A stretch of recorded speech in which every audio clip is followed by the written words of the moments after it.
Okay, so all hostess in Russia and Hawaii and England, welcome to our movie. The only way to last, and the only way to live it, is to hold on when you get love, and let go when you give it. The organizers of National Canadian Film Day hope we'll fall in love with Canadian films all over again. Part of Canada 150, this cross-country one-day film festival is a celebration of Canadian cinema. And Eli Glasser joins us now from the CBC lobby in Toronto with more. So Eli, tell us more about today's screenings. That's right, Andrew, and actually right behind me you see they're handing out Canadian Film Day memorabilia. We have t-shirts, we have buttons, there's a program guide because there are Canadian films. They've chosen 150 Canadian films for that special anniversary that are screening right across Canada. So an amazing breadth of Canadian cinema, and you can see on the map, I mean, it is from coast to coast to coast, right to the northern tip of Canada, and actually in some embassies right around the world. And this is all about shining the spotlight on Canadian film, which is too often kind of pushed to the side by the American colossus. But today we're trying to push back a little, and I want to bring in someone who's been doing some pushing and filmmaking of her own, Patricia Rozema. She's here right now. You might know her as, I mean, so many ways. Into the Forest. You were directing Mozart in the Jungle, the TV series. I heard that looked gorgeous. You directed the first episode of Anne, the new series. Not the first one, but okay, but it looks gorgeous. I'm sure yours was the finest. And then we can go all the way back to I've heard the mermaid singing. I was thinking of your most recent film, Into the Forest. I mean, the experience you have in your career. How have you seen the Canadian, filmmaking experience changed since you began? Has it gotten any easier? Well, the big radical difference is that I made my film for $350,000, and it was in the Guinness World Book of Records for how cheap it was. Oh my goodness. And because you needed film and a certain amount of equipment and lights, and now you can just do it with, something you carry in your pocket. So I actually welcome that. I think there's a kind of a democratization, and so actually Canada it's easier to get stuff made because it doesn't cost as much. So. But, it's still a struggle.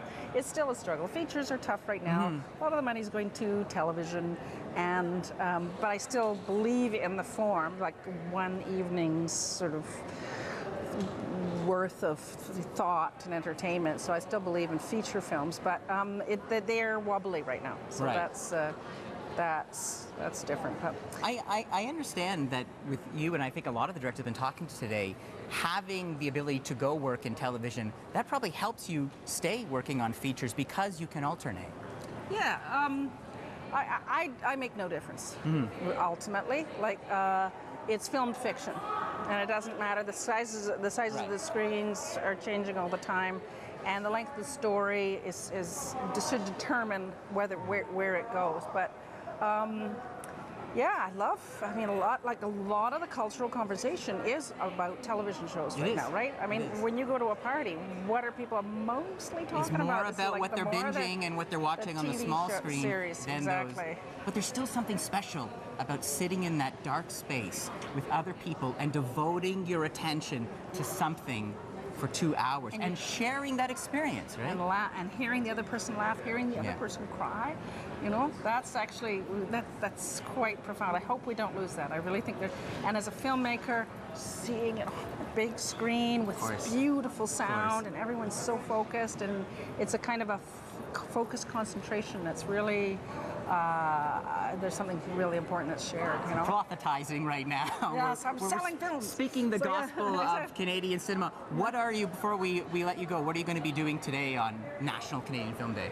Well, there's a screening in the Bell Lightbox kind of special screening room or something with some folks, and I'll be doing an interview, and then we'll be partying at the Bar Italia. Of which film are you screening? Into the Forest. Okay. With the question and answer.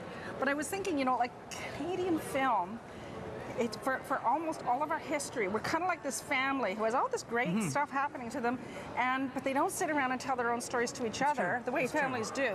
Like we've got Uncle Jimmy, who's, you know, had that tragic blimp accident, whatever. But we don't tell it. We tell the stories of our neighbors who got a bigger house, and so somehow we think their stories are more interesting, but ours matter. So It's I a think that's humility why, thing. We need to start celebrating our own movies and our stories. well, yes, that's what it is. Yep, exactly. All right. We're going to keep celebrating here, Andrew, and talk about all the great screenings. You can go to Real Canada. Yes. What is it? What's the website? You can go and you can download any Canadian film today. Well, in fact, CBC Player has streaming an amazing selection of films. Very good curating there. Really some beautiful films on the CBC. All right, so we're going to throw it back to you, Andrew. I encourage you to go to cbc.ca/entertainment, where you'll see a list of Canadian films that I've recommended, and at the bottom, some of those movies that you can watch right now for free. I'll do that. Okay, thanks, Eli. You're welcome.